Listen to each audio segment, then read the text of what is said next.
fundisho la masaa haya. Asante.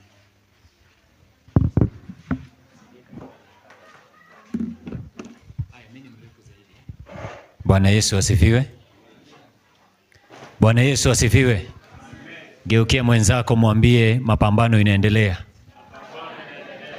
Karibu kwa mapambano. Karibu kwa vita. Hivi vita ni vya kiroho na havitaki watu wanyonge. Mkumbushe tena, hii vita vya kiroho havihitaji watu wanyonge. Mwambie. Alafu jambo la mwisho mwambie hivi.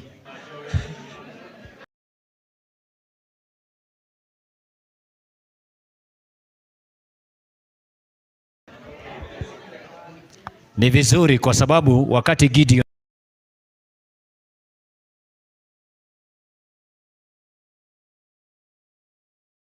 alienda waoga wote kurudi nyumbani. Kwanza alianza akisema wale ambao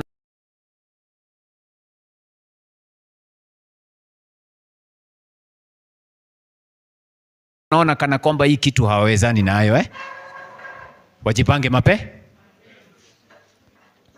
Watu wakaondoka wengi, wakasema hiyo vita hatuwezani.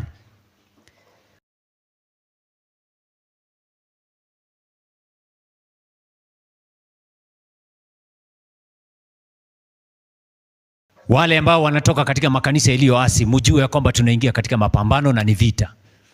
Na ni vita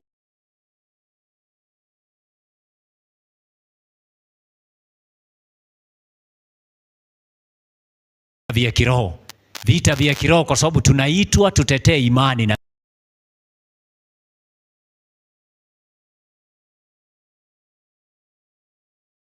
misingi ya imani. Na sio kila mwana matengenezo atakayejiita mwana matengenezo atakaye kuambia kwamba ni mwana matengenezo ambaye yuko katika misingi, na hiyo ndiyo vita ambayo tuko nayo mpaka leo. Bwana Yesu asifiwe.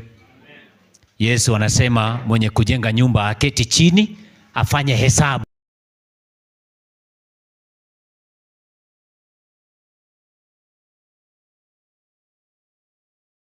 kama atamali. Mungu ametupatia roho wa ujasiri. Yesu anasema kabla sijaomba, yeyote anayechukua jembe na kuangalia nyuma. Msikia vile nimesema?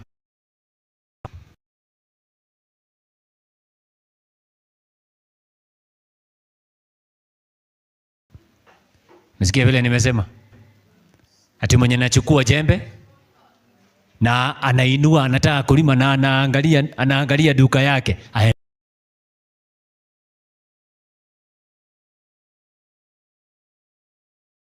Auze. Maana wakulima wanalima na wanaangalia Kenya wanalima.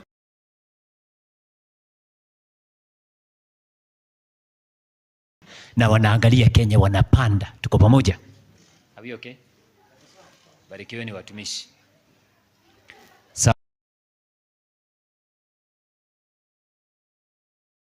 Sasa mimi naitwa Pastor Frank Onyango. Na nashukuru Mungu sana kwa umbali aliyotutoa.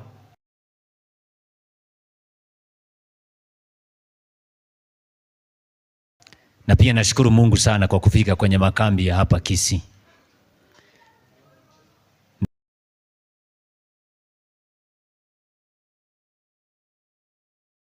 Nataka tuombe.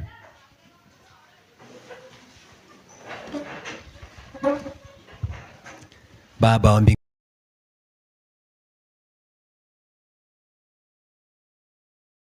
mbinguni, jina lako litukuzwe. Asante kwa nafasi uliyotukirimia watumishi wako.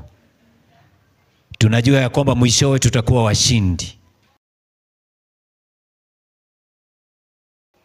Chochote ambacho ulikianzisha wewe mwenyewe utakifikiria mwisho wake katika ukamilifu, jina lako likipewa sifa. Tuongoze katika kweli yote katika mafundisho haya kwa imani kupitia jina la Yesu tumeomba. Amina. Amina.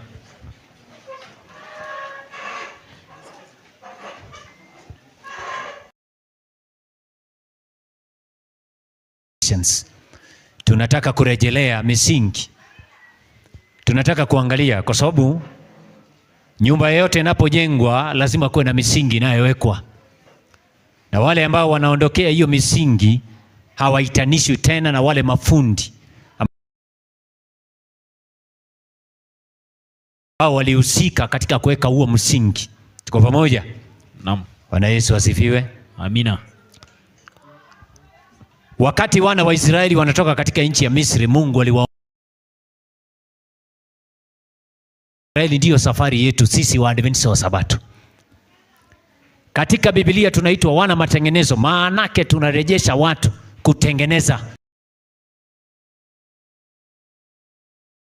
Hatubomoi. Hatuwezi kubomoa kwa sababu Mungu ametuita tutengeneze. Na ametuita tutengeneze kitu gani? Kwanza, wakati walitoka kwa Farao kule kwa giza.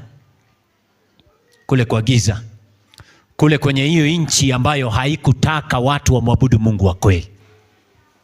Mungu alituma wajumbe watangulia.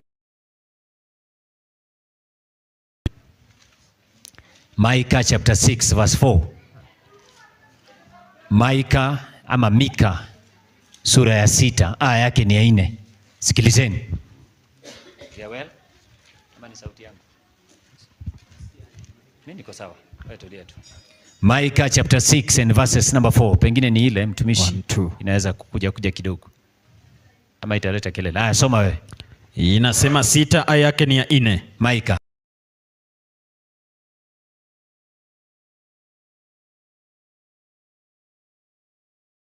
Kwa maana nalikupandisha kutoka nchi ya Misri na kukukomboa utoke katika nyumba ya utumwa. Ndio. Nami naliwapeleka Musa. Mungu anawakumbusha walipotoka katika nchi ya Misri. Mungu anasema nami niliwapeleka Musa na Haruni, na akapeleka Haron na Miriamu, na Mungu akapeleka Miriam watangulie mbele yako. Hao ni wajumbe wangapi? Watatu. Mungu alitanguliza. Wapi blackboard raba ya hii class? Biblia inasema Mungu alitanguliza wajumbe watatu.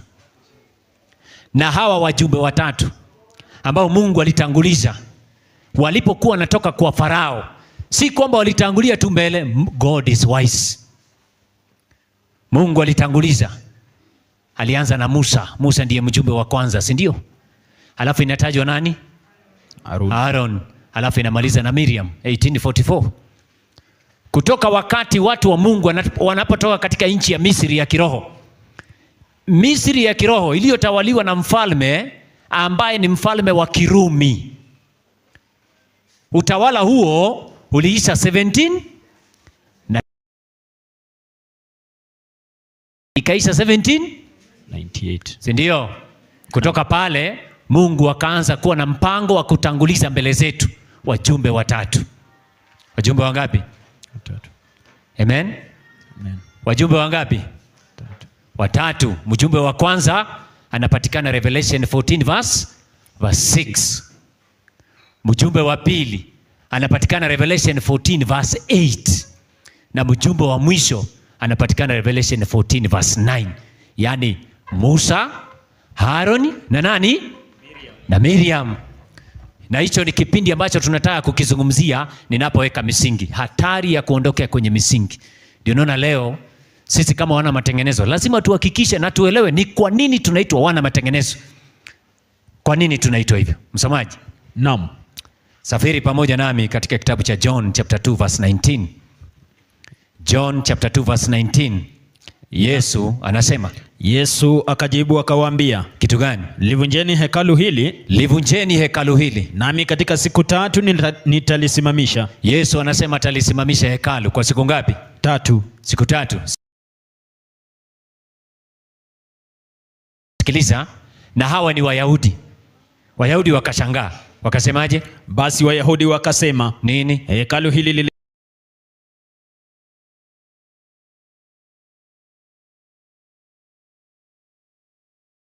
jengwa katika muda wa miaka 46. Ati limejengwa kwa muda gani? Miaka 46. Ndio.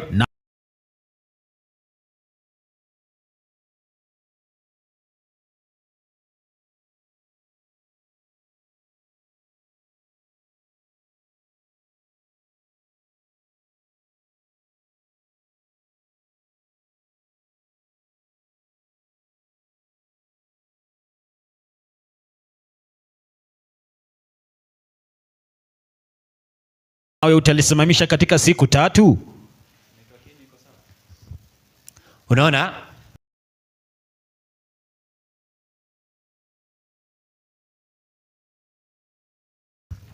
Ati anasema atalivunja kwa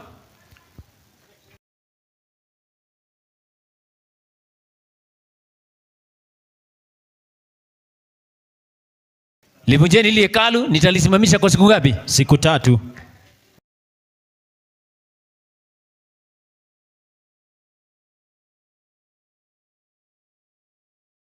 Wayahudi wanasema hekalu hili limejengwa kwa muda wa miaka ngapi?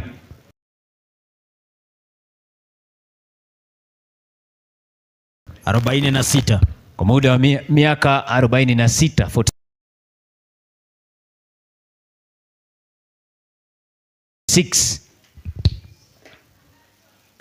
46 hekalu, lakini ile andiko linasema Yesu alikuwa anazungumzia hekalu la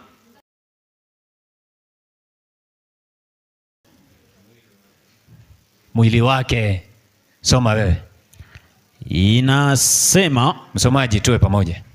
Lakini yeye alinena habari za hekalu la mwili wake. Alikuwa anazungumzia hekalu la nini? Mwili wake. Yesu wako na mwili wake ama hana? Anao. Ako nayo Naam. Amen. Mwili wa Yesu wa kawaida uliangamizwa chini ya Roma ya Kirumi, ya kishenzi, pagan Rome, si ndio? Si ndio limweka msalabani.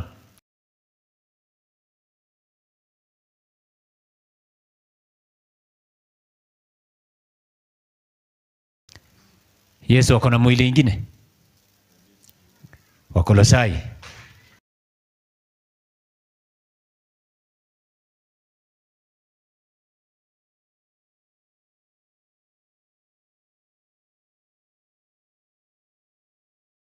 Anayo. Hiyo ndio nataka tuzungumzie, maana tunaangalia the foundations.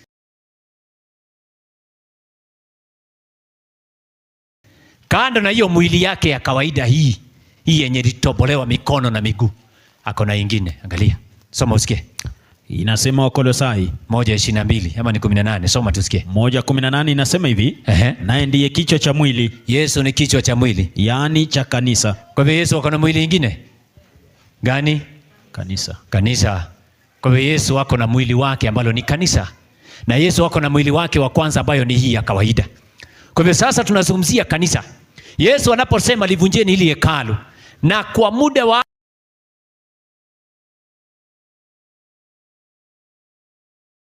siku 3 nitafanyeje? Nitalijenga. Alikuwa anazungumzia hekalu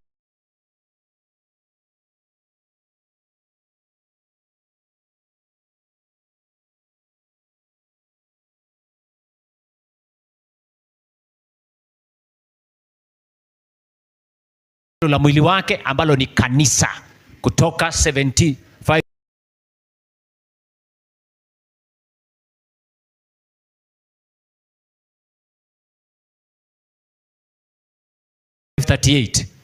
5:38 to 17. Unaona?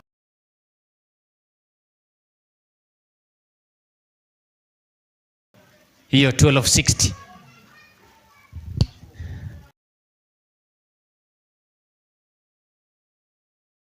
Hiyo ni miaka 1200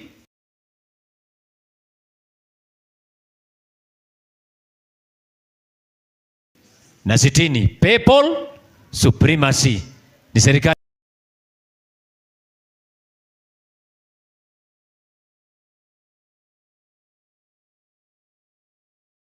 gani litawala hapa? Si walivunja hekalu,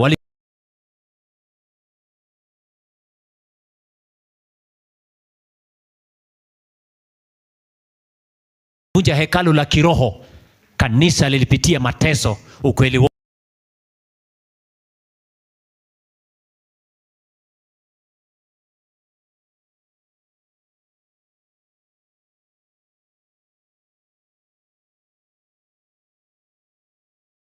Ukaondolewa. Tuko pamoja? Lakini sasa Yesu anakuja kuliinua kanisa lake.